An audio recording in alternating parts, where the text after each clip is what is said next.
Hey guys, in today's video, I want to talk about a few things you should never do on your iPhone. Now, these are going to be common misperceptions or bad habits that hinder the user experience and performance of your device. So I'm going to show you a few things you should never do on your iPhone in order to get a better user experience. Let's go ahead and dive right in. So the first thing I want to talk about is multitasking in iOS. This has got to be the most common mistake that many iOS users make. So if you're the person that launches an application on your iPhone and every time you're done using the app, you go into the app switcher and then you close it away, this is a mistake. Do not do this on your iPhone. For many reasons, you don't want to do this. Number one, it will use more resources, more data, and more battery life of your iPhone, and it will have to reload those applications every time you launch them.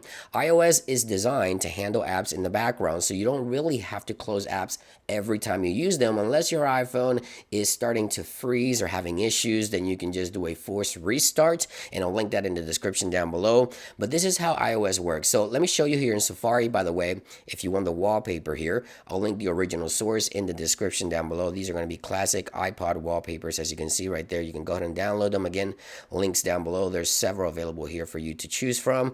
And let me show you how and why you don't need to close applications out. So here's Safari, right? And then I can send it in the background just like so. It is frozen in place. Now every time I go to launch Safari, it will pick up wherever I left off. The iPhone is not consuming any additional data or battery. It's just on standby until I launch the application again. However, if I quit the app completely, just like many iOS users do, take a look how iOS reloads Safari. So take a look at that. See how that black screen showed up? That is reloading the entire screen, which means you're using more data, more resources, more performance, and battery out of your iPhone. So just leave your apps running in the background. Unless your iPhone is freezing or you're having app issues where the app is crashing, you don't really have to quit the app every time you launch it. Trust me, this is going to give you better battery life and better performance out of your device. Now, next I want to talk about tracking, specifically app tracking on the iPhone. Now, not many users know that certain apps can track you across different websites and other applications to provide relevant information and ads based on location and what you're searching for on your device. However, you can actually stop this from happening on your iPhone by going into settings, heading over into privacy and security, and then you want to tap into tracking. Right there it is. Now, if this toggle is turned to green, you want to go ahead and turn it off. This option right here, allow apps to request to track, you want to make sure you turn that off, and in the future, no apps will ask you to track any longer. So ask apps to start tracking. It will turn off any app that's tracking you at the moment, and therefore you'll preserve the battery and you have a little more privacy when using your iPhone. So again, that's going to be under privacy and security. There it is. And then tracking, right there it is. And you want to make sure you turn off allow apps to request to track. So no apps ever track you across any other platforms or websites on the iPhone. Now, next I want to talk about low power mode and the use of low power mode all day. And I know there's a lot of users out there that even if the battery on your iPhone is at 60, 70, 80%, you still use low power mode regardless to preserve battery and make the battery last a lot longer on your iPhone. And theoretically, yes, the battery will last longer. However, you're losing out on a lot of performance, network performance, and raw performance from your iPhone because low power mode is designed to cut performance in half in order to preserve battery. So that's why you see your iPhone may prompt you at 20% battery life to enable low power mode. The reason low power mode is only used at 20% or lower is because it cuts performance down in half. And I'm going to show you how much of an impact this may have on network performance, Wi-Fi performance, and even raw performance of your iPhone just doing regular tasks. So here in the Photos application, I've saved two screenshots.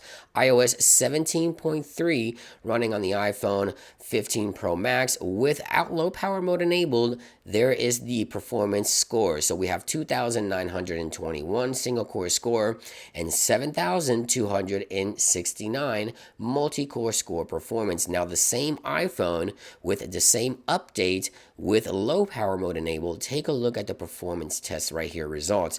We have 1,187 single core score. Again, that's the same iPhone, same software, and the performance has been cut in half basically. Take a look at the multi-core score performance, 3,624. So basically, if you use low power mode all day, no matter what the battery percentage is on your iPhone, you're losing out on a ton of performance. So if you're using low power mode all day, I recommend you stop doing that, because of course you'll get a little bit more battery life of your iPhone, but you're missing out on a ton of performance, and it could be frustrating using your iPhone daily with low power mode all day. Now, the next thing I want to talk about is automatic app updates. Now, this one is more of a personal choice, something I wanted to recommend to you guys, because remember when the iPhone 15 first launched, Instagram was having a ton of issues. It was causing the iPhone 15 to actually overheat.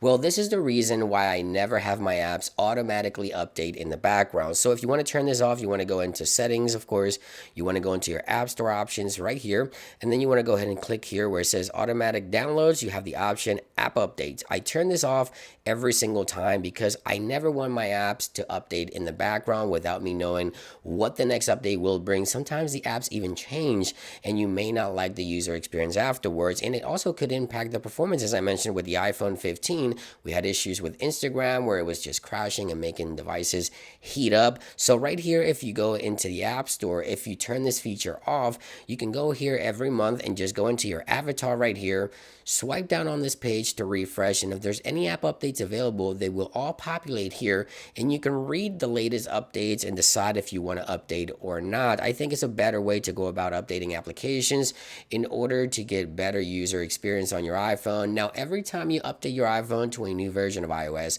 I also recommend you check for app updates and make sure you take caution before you update, because sometimes some apps do have performance issues and crashing issues after you update them, and sometimes they even change so much that you may not even want the new changes. So just keep that one in mind. Now, last but not least, I want to talk about password sharing on the iPhone. Never do this again. Never share passwords verbally with someone. You can actually share the password with another iPhone user without having to tell them what the password actually is. Now, you can do this for Wi-Fi network passwords. You can do this for apps, subscriptions, services. Let me show you how easy it is to share passwords from one iPhone to the other without having to verbally communicate this password. So let's go into Wi-Fi first. This one is an old one, but I wanted to share it with you guys.